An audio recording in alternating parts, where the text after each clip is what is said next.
Чувстваме се вече много горди от себе си. Здравейте, аз съм Гети.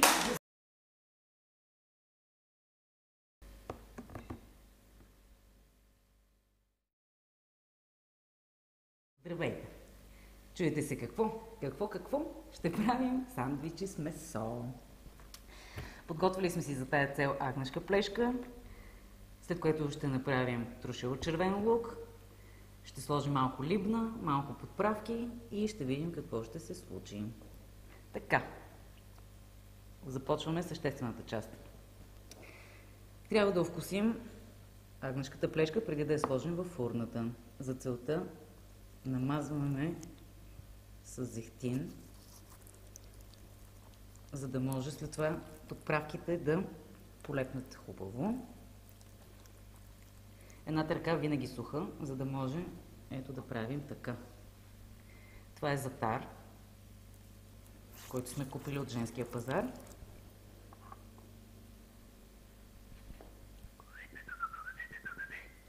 Така, черен пипер.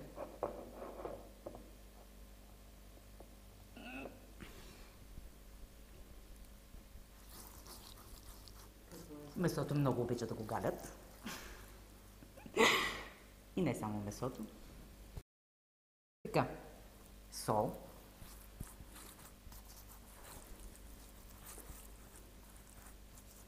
И понеже никой не заслужава само от едната страна да е добре, продължаваме и от другата.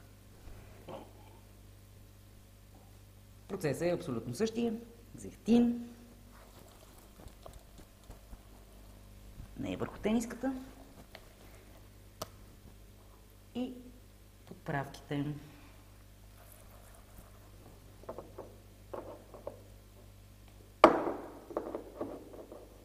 Така.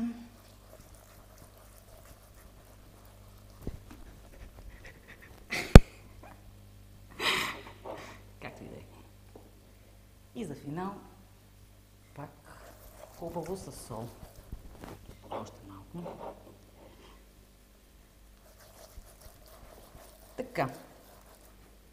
След като сме направили това с месото, решаваме да го сложим в една тавичка.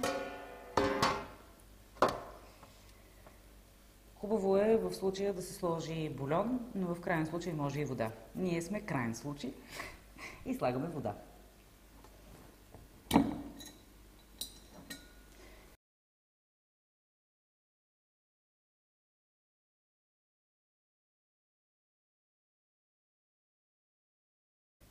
И за да не скучаем докато чакаме плешката, ще направим една трошия от червен лук.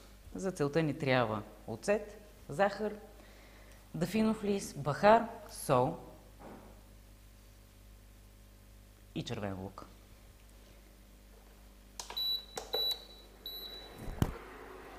На 250 грама оцет слагаме 50 на 250 грама. На 250 мл оцет слагаме 50 грама захар.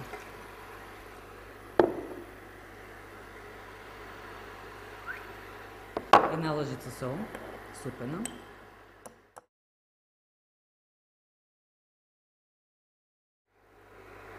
Слагаме един дафинов лист и 2-3 зърна бахар.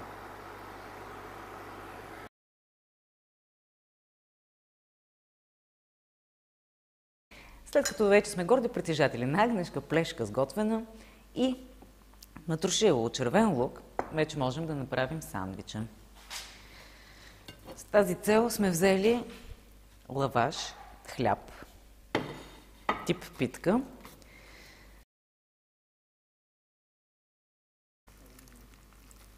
Виждате месото колко лесно пада от кокала.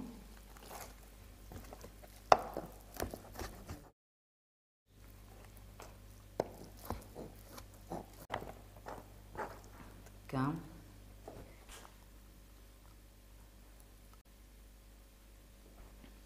Трошията.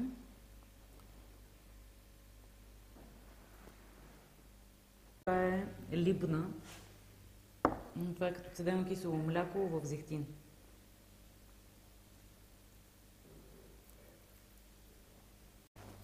И накрая, понеже не можем без нещо зелено, аз в случая съм избрала кориандър, а пък вие може да си изберете мента, джоджан или кой каквото реши, че на него повече му допада. На мен кориандъра ми е много любим и затова ще го използвам сега.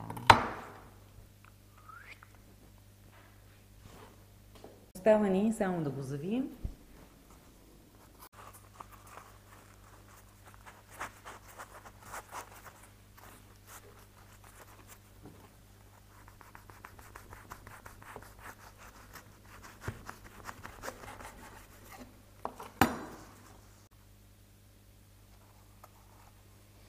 И да си го изядем.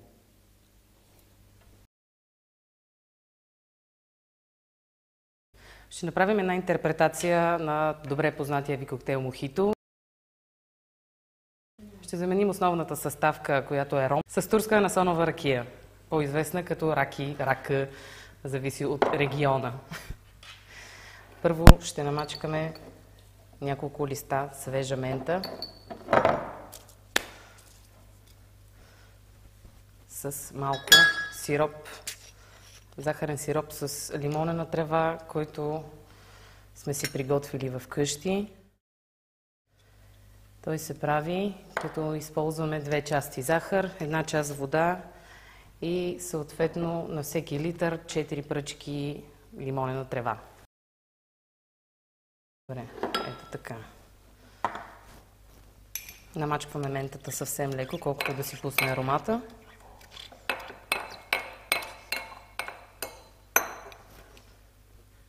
Добавяме фреш лимон, прясно изтискан, 30 мл.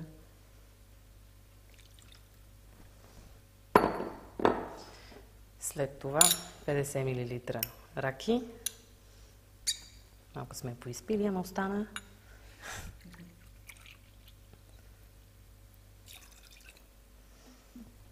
Ето помътня. Истинска е. И след това ще добавим леда, който е по желание, зависи от чашата. Хубаво да е догоре. Това е лятна напитка. Доливаме с газирана вода.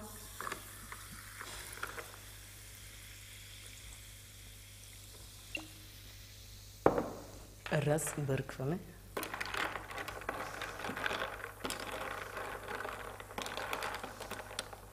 Това е като модерната версия на облак. Украсяваме с свежа мента, връхче, 1 слънчица, малко етерични масла от лимон, кора от лимон към окрасата и нашият коктейл е готов.